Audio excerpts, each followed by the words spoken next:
छिद्र से पूरे श्वास को खींच करके दूसरे नासा छिद्र से श्वास को छोड़ करके थोड़ी देर उसको हृदय में रख करके, ये प्राणायाम की पद्धति है। इसके द्वारा बोले श्वासों को जीतो। फिर ये बोले इस अद्भुत रस का आस्वादन करिए। भगवान ने सब कुछ दिया है, पहले ही सब दिया है। आप विचार करिए, जब माँ के पेट में हम लोग थे तब कौन व्यवस्था करता था? अभी तो कोई व्यवस्था थी, तो भगवान ने सब कुछ व्यवस्था करी। ये भगवान का जाए उसके लिए फिर उसके बारे में बताया।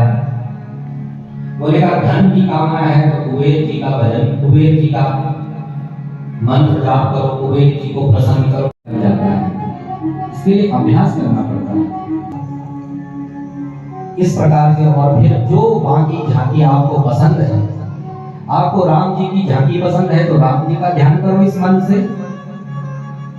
आपको भोले बाबा, आपको श्री राधा कृष्ण की झांकी पसंद है तो श्री राधा कृष्ण का ध्यान करो, उसका का दर्शन करो, अपने मन को उसी में समर्पित करो। और इस प्रकार जब हृदय में भगवान का प्राकट्य होता है तो फिर सारा संसार भगवान की ही तरह दिखता है। करने की कहीं इच्छा भी होगी, चोरी करने की, पाप करने की, कोई गलत काम करने की, तो आपको तुरंत ध्यान आएगा कि बोले भगवान तो सर्वत्र है, सभी जगह है। तो सब में भगवान का दर्शन करो। विद्या प्राप्ति के लिए श्रेष्ठ बुद्धि के दाता भगवान शंकर किस कामना के लिए किस देवता का यजन करना चाहिए उसके बारे में बताया। और कोई कामना हो चाहे ना हो, स्वविद्वराहोष्ट खरे संस्तुतः पुरुषः पशु नयत् कर्ण पथोपेतो जातु नाम गदाग्रजः। जो भगवत कथा का श्रवण नहीं करते, बोले वह किस पशु के समान है? बोले स्वविद्वराहोष्ट खरे संस्तुतः। स्वान कहते हैं कुत्ते को, उसका जीवन बोले कुत्ते के ही समान हो जाता है जो भगवत कथा श्रवण नहीं करते। एक बार बोले एक कुत्ता गंगा नहाने हरिद्वार चला गया, कुंभ लगा था हरिद्वार में, उसने भी सोचा सब जा रहे हैं तो हम भी चलते हैं। वो भी महाराज हरिद्वार में खूब जय जय गंगे हर हर गंगे करके डुबकी लगाया। अब महाराज वहां से स्नान करके कुछ दिनों के बाद जब वापस अपने नगर में आया तो जो उसके साथ के कुत्ते थे ना, वो उससे पूछते हैं, बोले भैया तुम गए थे? बोले जो हमारे साथी सगे संबंधी थे ना, उन्होंने ही परेशान किया। आप देखते हैं ना, कोई बाहर का कुत्ता अगर किसी गली में घुस जाता है तो वहां के कुत्ते उसके पीछे उसको भगाने के लिए। तो ऐसे ही बोले हमारा जीवन भी बन जाता है। स्वविद्वराहोष्ट हमेशा गंदगी में ही नहीं मारता है। तो जो भगवत कथा नहीं सुनते उनका जीवन ग्राम सुकर की तरह हो जाता है। तीसरा पशु बोले ऊष्ट, ऊष्ट कहते ऊंट को। बोले ऊंट कैसा रहता है? बोले हमेशा इसकी गर्दन ऊंची रहती है, कभी झुकती नहीं। सदा जीवन भर अपने मालिक के यहाँ सेवा करता है जब तक उसके शरीर में जान होती है, खूब माल ढोता है। लेकिन जब बूढ़ा हो जाता है तो एक दिन ऐसा आता है कि उसका ही स्वामी धक्के मार के उस गधे को निकाल देता है। आज वही स्थिति हम सब की हो रही है। जीवन भर गधे की तरह हम लोग भार ढोते आ रहे हैं परिवार का, और एक दिन ऐसी स्थिति आती है कि वही जिनके लिए हमने जीवन भर भार ढोया, एक दिन वही हमको धक्के मार के बाहर निकाल देते हैं। भैया जो भगवत कथा श्रवण नहीं करते उनका जीवन इन पशुओं के समान हो जाता है।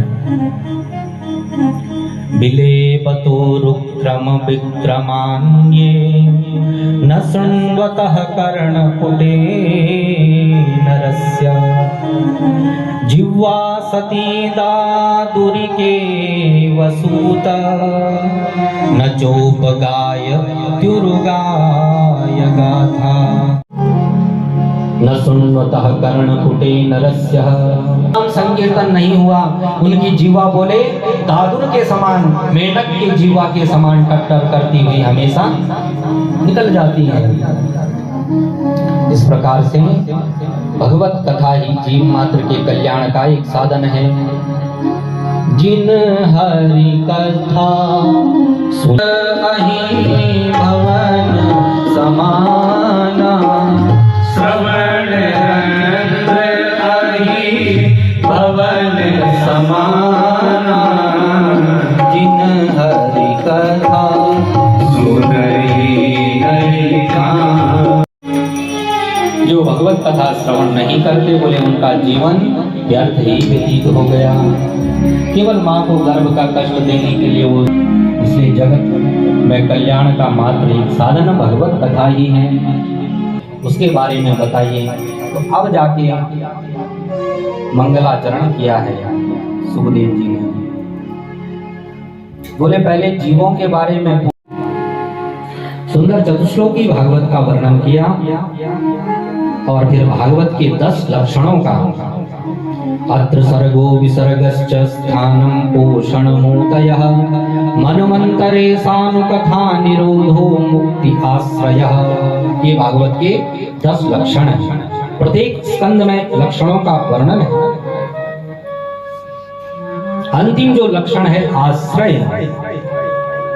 बोले इसका सीधा सीधा अर्थ यही है कि भगवान का आश्रय ग्रहण कर लिया जाए तो जो शेष 9 लक्षण हैं वो जीवन में स्वतः ही प्राप्त हो जाएंगे। 10वां जो लक्षण है आश्रय, उसका अगर भगवान का आश्रय ले लिया जाए तो शेष लक्षणों के का भी आविर्भाव जीवन में हो जाएगा।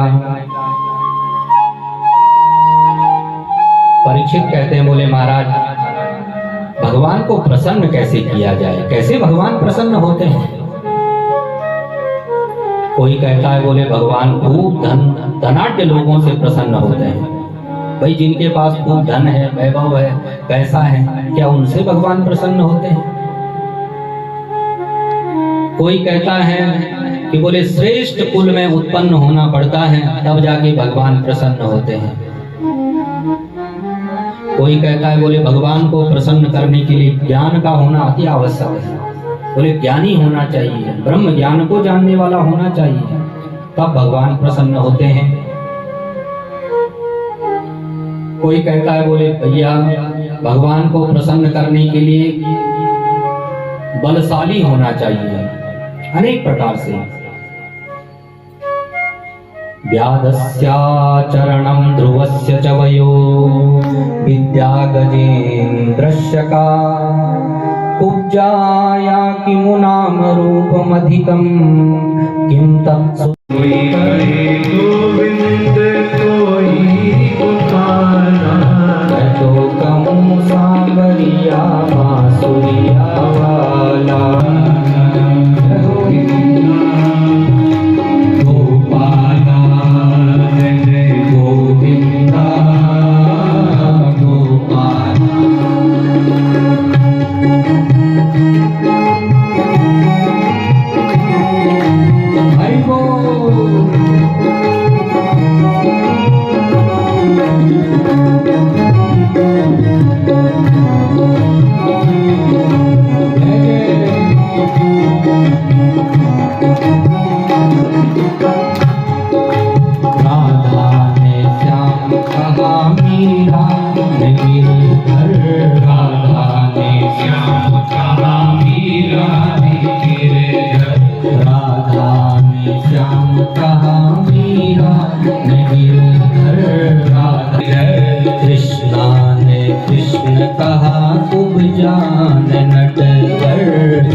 गोपाला मैं तो कहूँ सांवरिया बांसुरी